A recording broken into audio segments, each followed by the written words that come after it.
Chapter 5. Mr. Swift is alarmed. Stuffing the money which he intended to give to Mr. Damon in his pocket, Tom ran downstairs. As he passed through the living room, intending to see what the disturbance was about, and, if necessary, aid his father, the owner of the broken motorcycle exclaimed, "What's the matter? What has happened? Bless my coat-tails! But is anything wrong?" "I don't know," answered Tom. "There is a stranger about the shop, and my father never allows that. I'll be back in a minute." "Take your time," advised the somewhat eccentric Mr. Damon. "I find my legs are a bit weaker than I suspected, and I will be glad to rest a while longer. Bless my shoelaces, but don't hurry." Tom went into the rear yard, where the shops, in a small cluster of buildings, were located. He saw his father confronting the man with the black moustache, and Mr. Swift was saying, "What do you want? I allow no people to come in here unless I or my son invites them.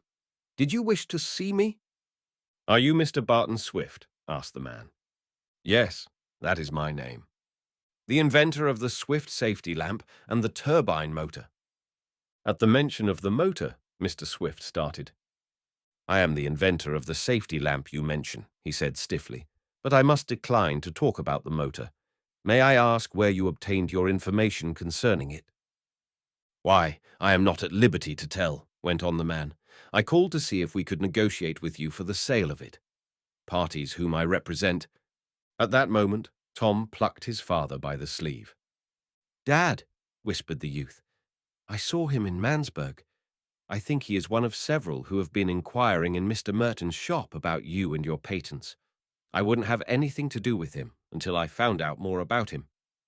"Is that so?" asked Mr. Swift quickly. Then, turning to the stranger, he said, "My son tells me."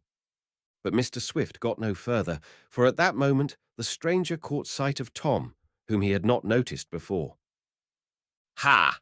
exclaimed the man. "I have forgotten something. An important engagement. Will be back directly. Will see you again, Mr. Swift. Excuse the trouble I have put you to. I am in a great hurry." And before father or son could stop him, had they any desire to, the man turned and walked quickly from the yard. Mr. Swift stood staring at him, and so did Tom. Then the inventor asked, "Do you know that man? What about him, Tom? Why did he leave so hurriedly?" "I don't know his name," replied Tom, "but I am suspicious regarding him, and I think he left because he suddenly recognized me." Thereupon he told his father of seeing the man in the post office and hearing the talk of the same individual and two companions in the restaurant. "And so you think they are up to some mischief, Tom?" asked the parent when the son had finished. "Well, I wouldn't go quite as far as that, but I think they are interested in your patents, and you ought to know whether you want them to be or not." "I most certainly do not, especially in the turbine motor. That is my latest invention, and I think will prove very valuable. But though I have not mentioned it before, I expect to have trouble with it. Soon after I perfected it, with the exception of some minor details, I received word from a syndicate of rich men that I was infringing on a motor, the patent of which they controlled. This surprised me for two reasons. One was because I did not know that anyone knew I had invented the motor.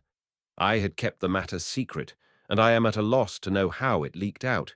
To prevent any further information concerning my plans becoming public, I sent you to Mansburg today. But it seems that the precaution was of little avail. Another matter of surprise was the information that I was infringing on the patent of someone else. I had a very careful examination made, and I found that the syndicate of rich men was wrong. I was not infringing. In fact, though the motor they have is somewhat like mine, there is one big difference. Theirs does not work, while mine does. Their patents are worthless." "Then what do you think is their object?" "I think they want to get control of my invention of the turbine motor, Tom. That is what has been worrying me lately. I know these men to be unscrupulous, and, with plenty of money, they may make trouble for me." "But can't you fight them in the courts?" "Yes, I could do that. It is not as if I was a poor man, but I do not like lawsuits. I want to live quietly and invent things. I dislike litigation. However, if they force it on me, I will fight," exclaimed Mr. Swift determinedly. Do you think this man was one of the crowd of financiers? Asked Tom. It would be hard to say. I did not like his actions, and the fact that he sneaked in here as if he was trying to get possession of some of my models or plans makes it suspicious. It certainly does, agreed Tom. Now, if we only knew his name, we could— He suddenly paused in his remark and sprang forward. He picked up an envelope that had dropped where the stranger had been standing. The man lost this from his pocket, Dad, said Tom eagerly. It's a telegram. Shall we look at it? I think we will be justified in protecting ourselves. Is the envelope open? Yes. Then read the telegram. Tom drew out a folded yellow slip of paper. It was a short message. He read, Anson Morse, Mansburg. See Swift today. Make offer. If not accepted, do the best you can. Spare no effort. Don't give plans away. Is that all? Asked Mr. Swift. All except the signature. Who is the telegram signed by? By Smeek and Catch, answered Tom. Those rascally lawyers, exclaimed his father. I was beginning to suspect this. That is the firm which represents the syndicate of wealthy men who are trying to get my turbine motor patents away from me. Tom, we must be on our guard. They will wage a fierce fight against me, for they have sunk many thousands of dollars in a worthless machine and are desperate. We'll fight 'em, cried Tom. You and I, Dad. We'll show 'em that the firm of Swift and Son is swift by name and swift by nature. Good, exclaimed the inventor. I'm glad you feel that way about it, Tom, but we are going to have no easy task. Those men are rich and unscrupulous. We shall have to be on guard constantly. Let me have that telegram. It may come in useful. Now I must send word to Reed and Crawford, my attorneys in Washington, to be on the lookout. Matters are coming to a curious pass. As Mr. Swift and his sons started for the house, they met Mr. Damon coming toward them. Bless my very existence, cried the eccentric man. I was beginning to fear something had happened to you. I am glad that you are all right. I heard voices, and I imagined— It's all right, Mr. Swift reassured him. There was a stranger about my shop, and I never allow that. Do you feel well enough to go? If not, we shall be glad to have you remain with us. We have plenty of room. Oh, thank you very much, but I must be going. I feel much better. Bless my gaiters, but I never will trust myself in even an automobile again. I will renounce gasoline from now on. That reminds me, spoke Tom. I have the money for the motorcycle, and he drew out the bills. You are sure you will not regret your bargain, Mr. Damon? The machine is new and needs only slight repairs. $50 is— Tut, tut, young man. I feel as if I was getting the best of you. Bless my handkerchief. I hope you have no bad luck with it. I'll try and be careful, promised Tom with a smile as he handed over the money. I am going to gear it differently and put some improvements on it. Then I will use it instead of my bicycle. It would have to be very much improved before I trusted myself on it again, declared Mr. Damon. Well, I appreciate what you have done for me, and if at any time I can reciprocate the favor, I will only be too glad to do so. Bless my soul, though. I hope I don't have to rescue you from trying to climb a tree. And with a laugh, which showed that he had fully recovered from his mishap, he shook hands with father and son and left. A very nice man, Tom, commented Mr. Swift. Somewhat odd and out of the ordinary, but a very fine character for all that. That's what I say, added the son. Now, Dad, you'll see me scooting around the country on a motorcycle. I've always wanted one, and now I have a bargain. Do you think you can repair it? Of course, Dad. I've done more difficult things than that. I'm going to take it apart now and see what it needs. Before you do that, Tom, I wish you would take a telegram to town for me. I must wire my lawyers at once. Dad looks worried, thought Tom as he wheeled the broken motorcycle into a machine shop where he did most of his work. Well, I don't blame him, but we'll get the best of those scoundrels yet. Chapter 6. An Interview in the Dark. While Mr. Swift was writing the message he wished his son to take to the village, the young mechanic inspected the motorcycle he had purchased. Tom found that a few repairs would suffice to put it in good shape, though an entire new front wheel would be needed. The motor had not been damaged, as he ascertained by a test. Tom rode into town on his bicycle, and as he hurried along, he noticed in the west a bank of ugly-looking clouds that indicated a shower. "I'm in for a wetting before I get back," he mused, and he increased his speed, reaching the telegraph office shortly before 7 o'clock. "Think this storm will hold off until I get home?" asked Tom. "I'm afraid not," answered the agent. "You better get a hustle on." Tom sprinted off.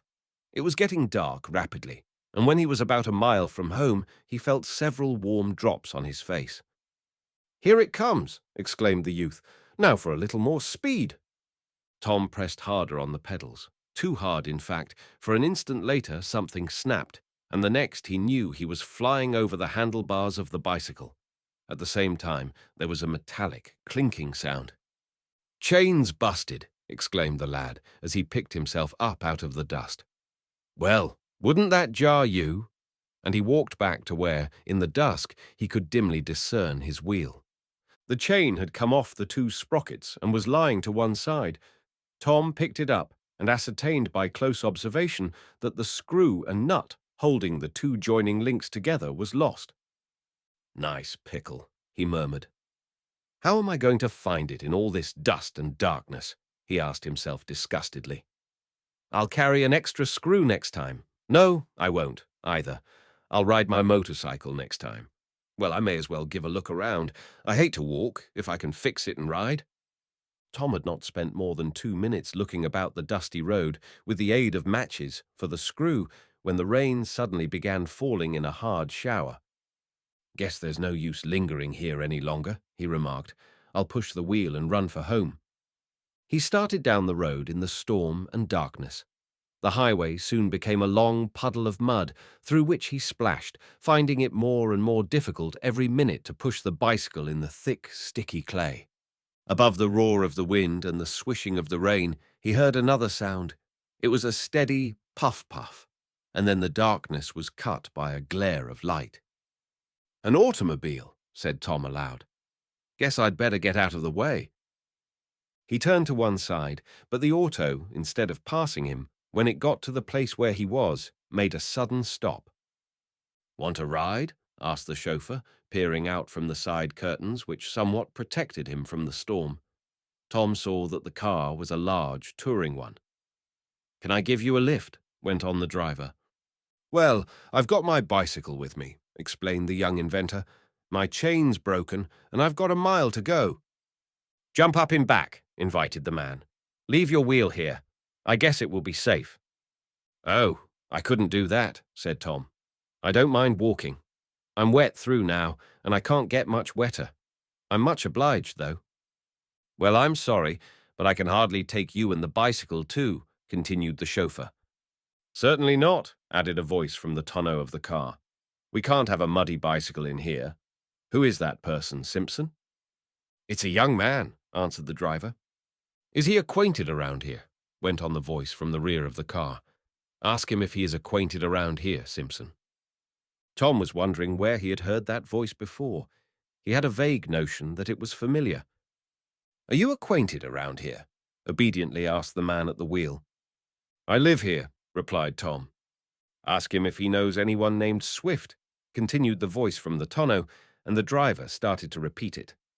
"I heard him," interrupted Tom. "Yes, I know a Mr. Swift." But Tom, with a sudden resolve, and one he could hardly explain, decided that for the present he would not betray his own identity. "Ask him if Mr. Swift is an inventor." Once more the unseen person spoke in the voice Tom was trying vainly to recall. "Yes, he is an inventor," was the youth's answer. "Do you know much about him?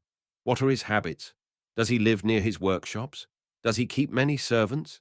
Does he—" The unseen questioner suddenly parted the side curtains and peered out at Tom, who stood in the muddy road, close to the automobile.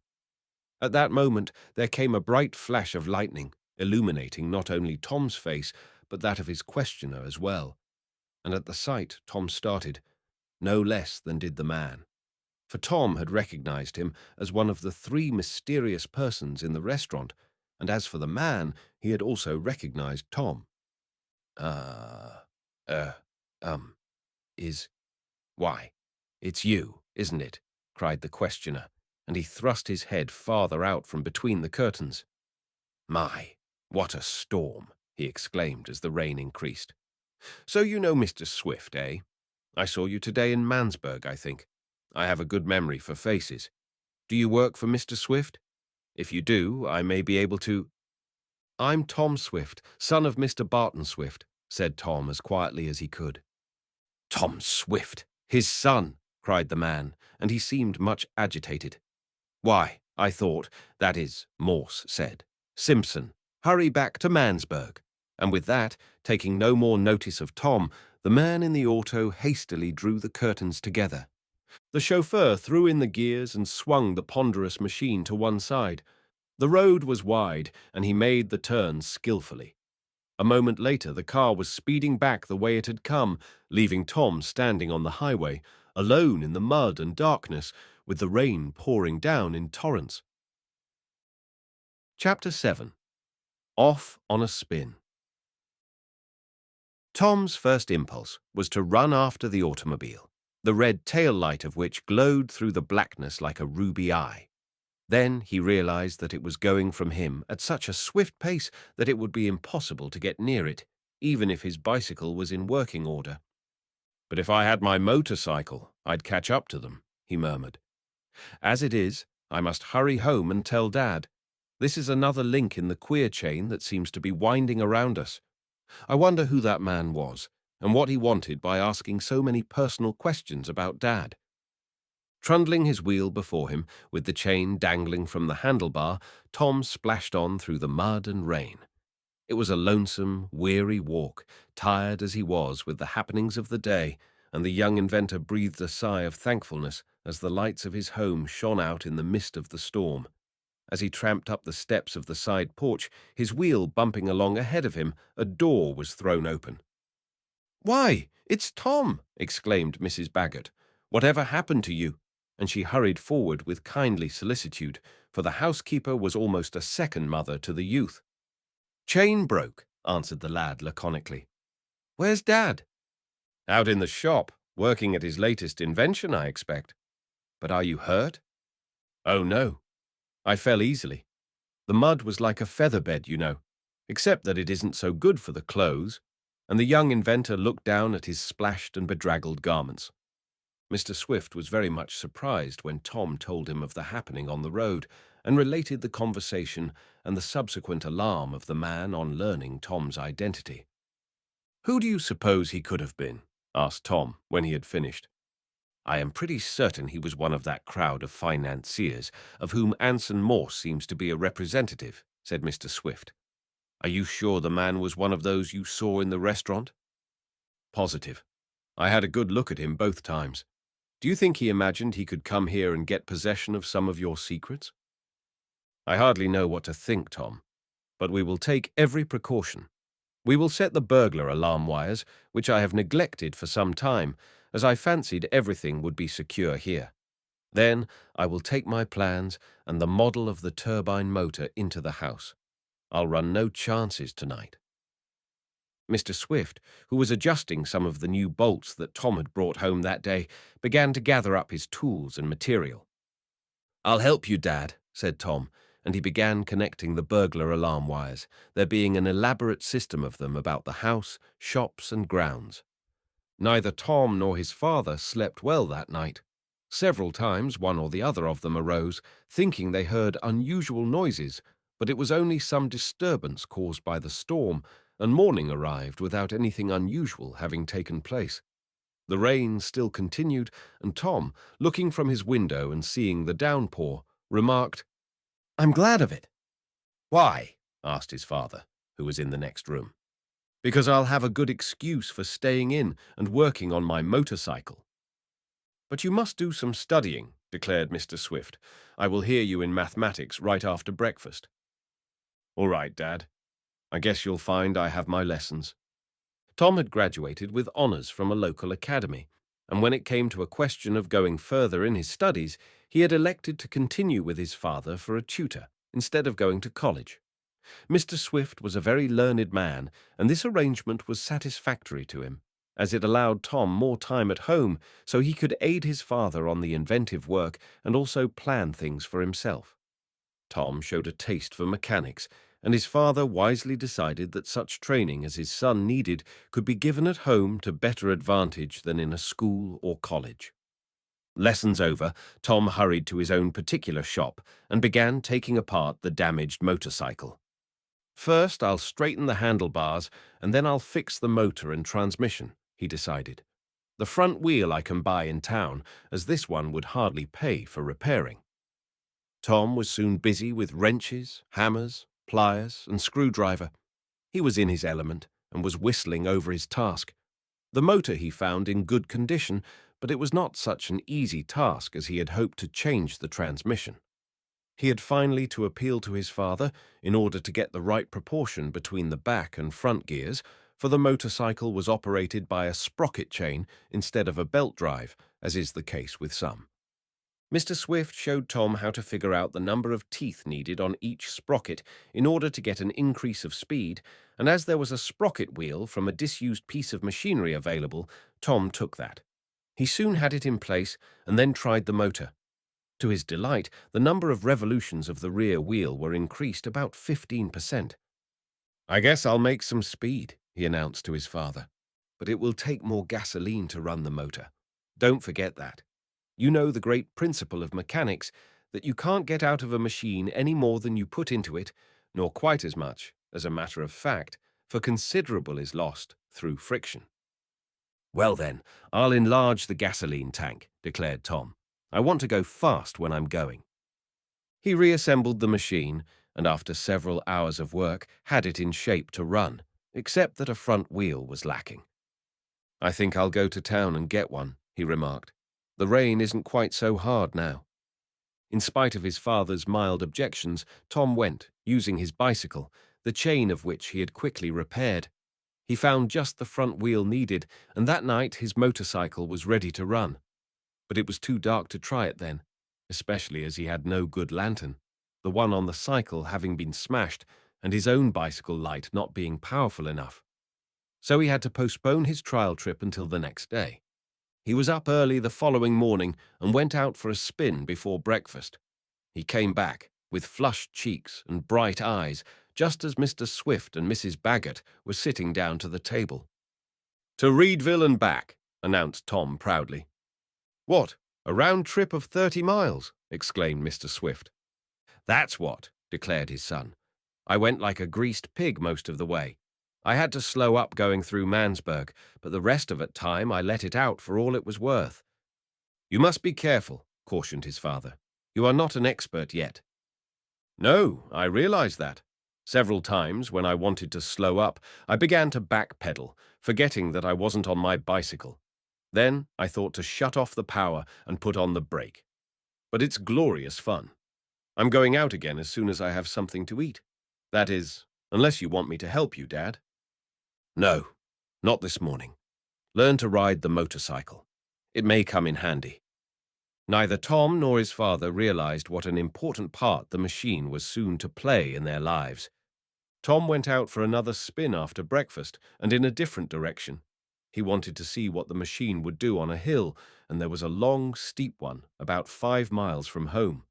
The roads were in fine shape after the rain, and he speeded up the incline at a rapid rate. "It certainly does eat up the road," the lad murmured. "I have improved this machine considerably. Wish I could take out a patent on it." Reaching the crest of the slope, he started down the incline. He turned off part of the power and was gliding along joyously, when from a crossroad he suddenly saw turn into the main highway a mule, drawing a ramshackle wagon loaded with fence posts. Beside the animal walked an old colored man. "I hope he gets out of the way in time," thought Tom. "He's moving as slow as molasses, and I'm going a bit faster than I like. Guess I'll shut off and put on the brakes." The mule and wagon were now squarely across the road. Tom was coming nearer and nearer. He turned the handle grip, controlling the supply of gasoline, and to his horror he found that it was stuck. He could not stop the motorcycle. "Look out! Look out!" cried Tom to the Negro. "Get out of the way! I can't stop! Let me pass you!" The darky looked up. He saw the approaching machine, and he seemed to lose possession of his senses. "Whoa, Boomerang!" cried the Negro. "Whoa, suffin's gwine to happen." "That's what," muttered Tom desperately, as he saw that there was not room for him to pass without going into the ditch, a proceeding that would mean an upset. "Pull out of the way!" he yelled again. But either the driver could not understand or did not appreciate the necessity. The mule stopped and reared up. The colored man hurried to the head of the animal to quiet it. "Whoa, Boomerang, just you stand still," he said. Tom, with a great effort, managed to twist the grip and finally shut off the gasoline. But it was too late. He struck the darky with the front wheel. Fortunately, the youth had managed to somewhat reduce his speed by a quick application of the brake, or the result might have been serious. As it was, the colored man was gently lifted away from the mule's head and tossed into the long grass in the ditch. Tom, by a great effort, succeeded in maintaining his seat in the saddle, and then, bringing the machine to a stop, he leaped off and turned back. The colored man was sitting up, looking dazed. "Whoa, Boomerang," he murmured. "Suffin's happened." But the mule, who had quieted down, only waggled his ears lazily, and Tom, ready to laugh, now that he saw he had not committed manslaughter, hurried to where the colored man was sitting. Chapter 8. Suspicious Actions. "Are you hurt?" asked Tom as he leaned his motorcycle against the fence and stood beside the Negro. "Hurt," repeated the darky. "I's killed, that's what I is. I ain't got a whole bone in my body. Good landy, but I suttinly am in a awful state. Would you mind telling me if that ar mule am still alive?" "Of course he is," answered Tom. "He isn't hurt a bit. But why can't you turn around and look for yourself?" "No, sah." "No, indeedy, sah," replied the colored man. "You don't catch this yay nigger looking around." "Why not?" "Why not? 'Cause I'll tell you why not. I'm so stiff and I'm so nearly broke to pieces that if I turn my head around, it swell will twist offen my body. No, sah. No, indeedy, sah, I ain't gwine to turn around. But am you sure that my mule Boomerang ain't hurted?" "No, he's not hurt a bit, and I'm sure you are not. I didn't strike you hard, for I had almost stopped my machine. Try to get up. I'm positive you'll find yourself all right. I'm sorry it happened." "Oh, that's all right. Don't mind me," went on the colored man. "It was my fault for getting in the road. But that mule Boomerang am certainly the most outrageous quadruped that ever circumlocuted."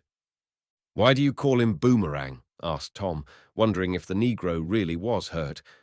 "What for I call him Boomerang? Did you ever see them Australian black mans what go around with a circus to row them crooked sticks they calls boomerangs?" "Yes, I've seen them." "Well, Boomerang, my mule, am jest like that. He's crooked to begin with, and another thing, you can't never tell when you start him where he's gwine to land up. That's why I calls him Boomerang." "I see. It's a very proper name. But why don't you try to get up? Does you think I can?" "Sure. Try it. By the way, what's your name?" "My name? Why, I was christened Eradicate Andrew Jackson Abraham Lincoln Sampson, but folks most generally calls me Eradicate Sampson, and some don't even go to that length. They just calls me Rad, for short." "Eradicate," mused Tom. "That's a queer name, too. Why were you called that?" "Well, you see, I eradicates the dirt. I'm a cleaner and a whitewasher by profession, and somebody give me that name. They said it were fittin' and proper, and I kept it ever since. Yes, sir, it's Eradicate Sampson, at yo service. You ain't got no chicken coops you wants cleaned out, has you? Or any stables or fences to whitewash? I guarantees satisfaction." "Well, I might find some work for you to do," replied the young inventor, thinking this would be as good a means as any of placating the darky. "But come now, try and see if you can't stand. I don't believe I broke any of your legs." "I guess not. I feels better now. Where am dat work you was speaking of?" And Eradicate Sampson, now that there seemed to be a prospect of earning money, rose quickly and easily. "Why, You're all right, exclaimed Tom, glad to find that the accident had had no serious consequences. Yes, sir, I guess I be. What did you say? You had some whitewashing to do? No place in particular, but there is always something that needs doing at our house. If you call, I'll give you a job. Yes, sir, I'll be sure to call. And Eradicate walked back to where Boomerang was patiently waiting. Tom told the colored man how to find the Swift home and was debating with himself whether he ought not to offer Eradicate some money as compensation for knocking him into the air when he noticed that the Negro was tying one wheel of his wagon fast to the body of the vehicle with a rope. "What are you doing that for?" asked Tom. "Got to get downhill with this load of fence posts," was the answer. "If I didn't, it would be right on to the heels of Boomerang, and whenever he feels anything on his heels, he does act worse than a circus mule." "But why don't you use your brake? I see you have one on the wagon. Use the brake to hold back going downhill." "'Scuse me, Mr. Swift, 'scuse me," exclaimed Eradicate quickly. "But you don't know dat brake. It's worse than none at all. It don't work, for a fact. No, indeedy, sir. I's got to rope de wheel." Tom was interested at once. He made an examination of the brake and soon saw why it would not hold the wheels. The foot lever was not properly connected with the brake bar. It was a simple matter to adjust it by changing a single bolt, and this Tom did with tools he took from the bag on his motorcycle. The colored man looked on in open-mouthed amazement, and even Boomerang peered lazily around, as if taking an interest in the proceedings. "There," said Tom at length, as he tightened the nut. "That brake will work now, and hold the wagon on any hill. You won't need to rope the wheel. You didn't have the right leverage on it." "'Scuse me, Mr. Swift, but what's that you said?" And Eradicate leaned forward to listen deferentially. "I said you didn't have the right leverage." "No, sir, Mr. Swift, 'scuse me, but you made a slight mistake. I ain't never had no liveridge on dis yere wagon. It ain't that kind of a wagon. I once drove a livery rig, but that was some years ago. I ain't worked for the livery stable in some time now. That's why I know there ain't no livery on dis wagon. You'll 'scuse me, but you am slightly mistaken." "All right," rejoined Tom with a laugh, not thinking it worth while to explain what he meant by the lever force of the brake rod. "Let it go at that. Livery or no livery, your brake will work now. I guess you're all right. Now don't forget to come around and do some whitewashing." And seeing that the colored man was able to mount to the seat and start off Boomerang, who seemed to have deep-rooted objections about moving, Tom wheeled his motorcycle back to the road. Eradicate Sampson drove his wagon a short distance and then suddenly applied the brake. It stopped short, and the mule looked around as if surprised. "It swa do work, Mr. Swift," called the darky to Tom, who was waiting the result of his little repair job. "It swa do work. I'm glad of it. My golly, but you am certainly a conjure man when it comes to fixing wagons. Did you ever work for a blacksmith?" "No, not exactly. Well, goodbye, Eradicate. I'll look for you some day next week." With that, Tom leapt on his machine and speeded off ahead of the colored man and his rig. As he passed the load of fence posts, the youth heard Eradicate remark in awe-stricken tones, "My golly, he suddenly go lake de wind, and to think that I were hit by that monstrousness machine and not hurted. My golly, things am suddenly happening. Galang, Boomerang." "This machine has more possibilities in it than I suspected," mused Tom. "But one thing I've got to change, and that is the gasoline and spark controls. I don't like them the way they are. I want a better leverage, just as Eradicate needed on his wagon. I'll fix them too when I get home." He rode for several hours, until he thought it was about dinner time, and then, heading the machine toward home, he put on all the speed possible, soon arriving where his father was at work in the shop. "Well, how goes it?" asked Mr. Swift with a smile as he looked at the flushed face of his son. "Fine, Dad. I scooted along in great shape. Had an adventure, too." "You didn't meet any more of those men, did you? The men who are trying to get my invention?" asked Mr. Swift apprehensively. "No, indeed, Dad. I simply had a little run-in with a chap named Eradicate Andrew Jackson, Abraham Lincoln Sampson. otherwise known as Rad Sampson, and I engaged him to do some whitewashing for us. We do need some whitewashing done, don't we, Dad? What's that? Asked Mr. Swift, thinking his son was joking. Then Tom told of the happening. Yes, I think I can find some work for Eradicate to do, went on Mr. Swift. There is some dirt in the boiler shop that needs eradicating, and I think he can do it. But dinner has been waiting some time. We'll go in now, or Mrs. Baggett will be out after us. Father and son were soon at the table, and Tom was explaining what he meant to do to improve his motorcycle. His father offered some suggestions regarding the placing of the gasoline lever. I'd put it here, he said, and with his pencil he began to draw a diagram on the white tablecloth. "Oh, my goodness me, Mr. Swift," exclaimed Mrs. Baggett. "Whatever are you doing?" And she sprang up in some alarm. "What's the matter? Did I upset my tea?" asked the inventor innocently. "No, but you are soiling a clean tablecloth. Pencil marks are so hard to get out. Take a piece of paper, please." "Oh, is that all?" rejoined Mr. Swift with a smile. "Well, Tom, here is the way I would do that." And substituting the back of an envelope for the tablecloth, he continued the drawing.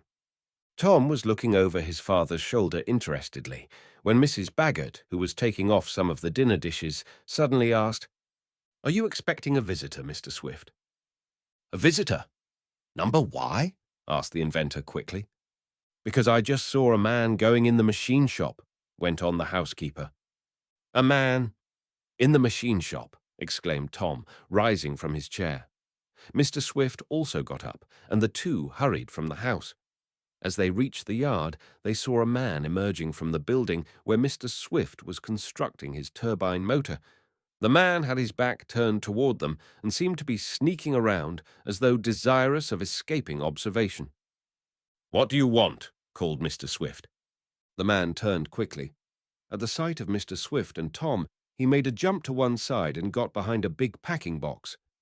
"That's queer," spoke Tom. "I wonder what he wants." "I'll soon see," rejoined Mr. Swift, and he started on a run toward where the man was hiding. Tom followed his father, and as the two inventors reached the box, the man sprang from behind it and down the yard to a lane that passed in back of the Swift house. As he ran, he was seen to stuff some papers in his pocket. "My plans?" "He's stolen some of my plans," cried Mr. Swift. "Catch him, Tom!"